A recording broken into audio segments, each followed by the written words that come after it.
Perkenalkan, nama saya Syifa Fauzia, mahasiswa jurusan Ilmu Ekonomi 2018, Fakultas Ekonomika dan Bisnis, Universitas Diponegoro. Saat ini, saya sedang menjalani kegiatan KKN Tim 2 Undip 2021 selama 45 hari, yaitu dari tanggal 30 Juni hingga 12 Agustus 2021. Saya mengikuti kegiatan KKN yang berlokasi di RW 9, Kelurahan Gajah Mungkur.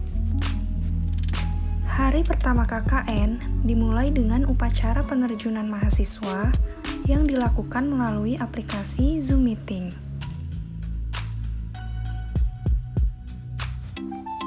KKN berikutnya, saya melakukan survei lokasi, yaitu Kelurahan Gajah Mungkur. Perjalanan dimulai dari keluar patung kuda Universitas Diponegoro. Kemudian menuju ke arah Jalan Sultan Agung Kelurahan Candi Baru, melewati Akademi Kepolisian Kota Semarang,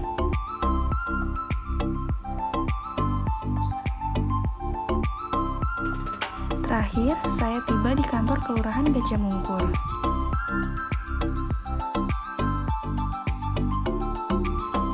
Kelurahan Gajah Mungkur merupakan sebuah kelurahan di wilayah Kecamatan Gajah Mungkur, Kota Semarang, Provinsi Jawa Tengah.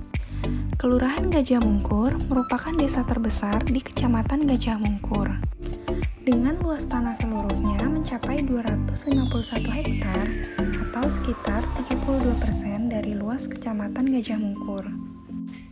Kelurahan Gajah Mungkur memiliki total penduduk sebanyak 15.087 jiwa.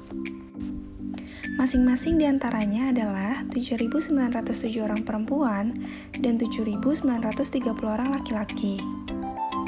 Saya dan teman-teman KKN kelompok 3 ditugaskan oleh Bapak Lurah Arif Jatmika untuk melakukan kegiatan KKN di RW 9, tepatnya di Jalan Setonan Timur. Terdapat 9 RT dan 599 kartu keluarga yang berada di RW 9 Kelurahan Gajah Mungkur.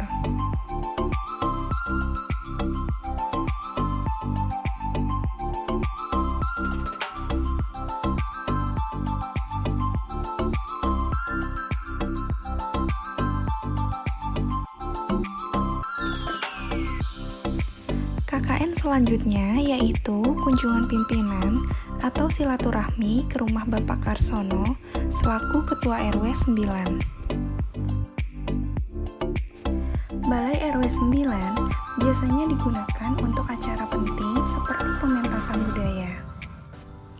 Di sini juga terdapat kampung tematik jajan pasar yang dibentuk dari program pemerintah Kota Semarang sejak tahun 2017. Terdapat beberapa UMKM di kampung tematik jajan pasar, salah satunya yaitu Wingko Babat dan Bapia Patok. Di sini, saya terlebih dahulu mengunjungi UMKM Wingko Babat Pratama.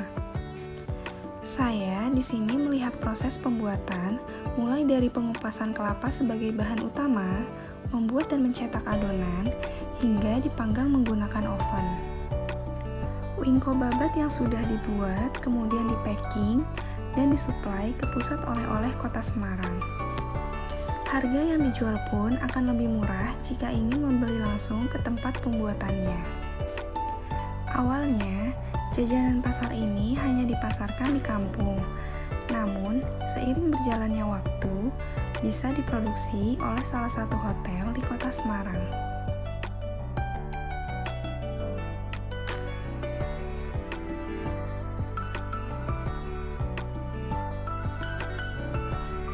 Kemudian, saya mengunjungi UMKM Bapia Patok. Di sini, saya juga melihat proses pembuatannya, mulai dari menggiling adonan yang sudah dibuat sampai lembut, dan proses pembuatan kulit bakpia secara manual. Bakpia ini juga nantinya akan disuplai ke pusat oleh-oleh Kota Semarang. Selain kampung tematik jajan pasar, RW 9 juga memiliki potensi unggulan lainnya. Salah satunya yaitu Taman Lansia. Program ini dibuat khususnya untuk mesejahterakan lansia yang ada di RW 9. Adapun kegiatannya yaitu setiap bulan di minggu terakhir diadakan pertemuan untuk kegiatan cek kesehatan, penyuluhan dari Rumah Sakit William Booth, dan senam lansia yang diadakan oleh PMI.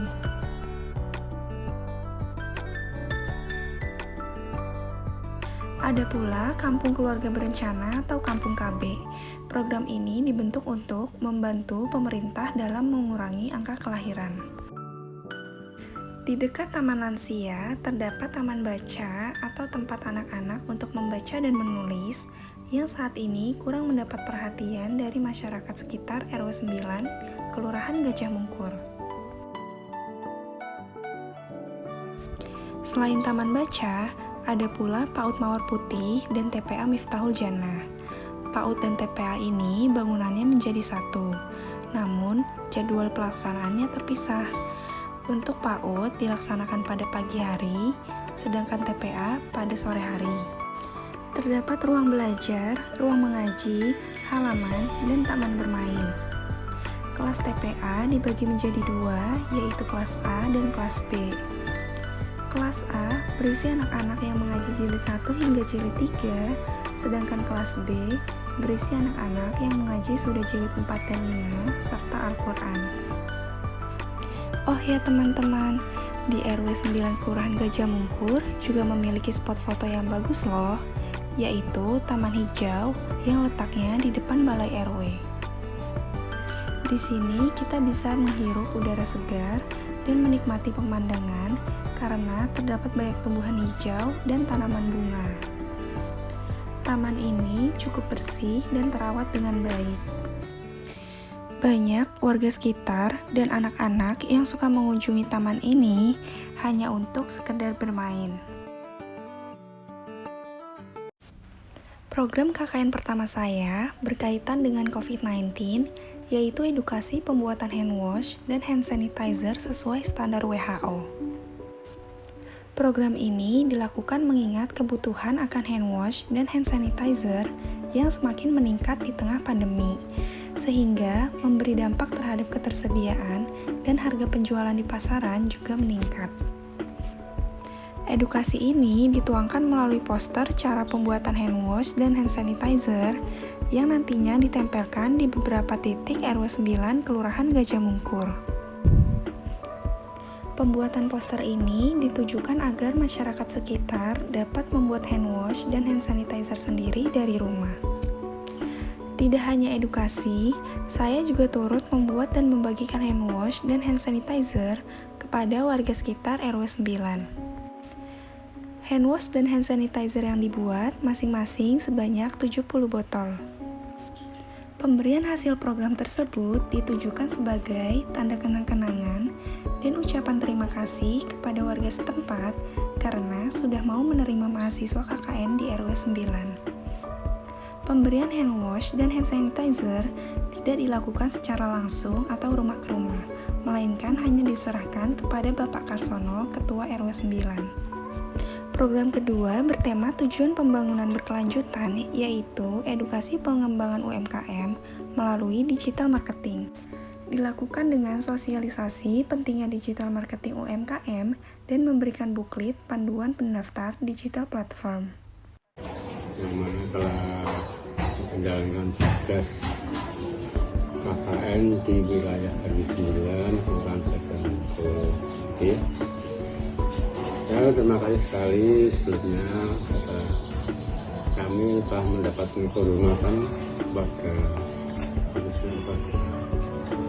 Universitas di Semarang saya untuk menerima adik menjalankan tugas KKN di mana jenengan menginjakkan kaki di mana itu berjalan yang terbaik untuk jenengan dan untuk lingkungan, itu yang pertama. Dan jangan lupa ingat kepada yang di atas. Itulah kegiatan KKN saya yang dilaksanakan di RW 9 Kelurahan Gajah Mungkur. Saya ingin mengucapkan terima kasih kepada P2KKN yang telah menyelenggarakan kegiatan ini. Kemudian, saya juga ingin berterima kasih kepada Bapak Arif selaku Lurah dan Bapak Karsono selaku Ketua RW yang sudah menerima kehadiran saya. Tak lupa juga saya ucapkan terima kasih kepada Ibu Dea selaku dosen pembimbing, serta teman-teman kelompok 3 yang telah menemani perjalanan KKN dari awal hingga akhir. Semoga kegiatan ini dapat bermanfaat bagi masyarakat.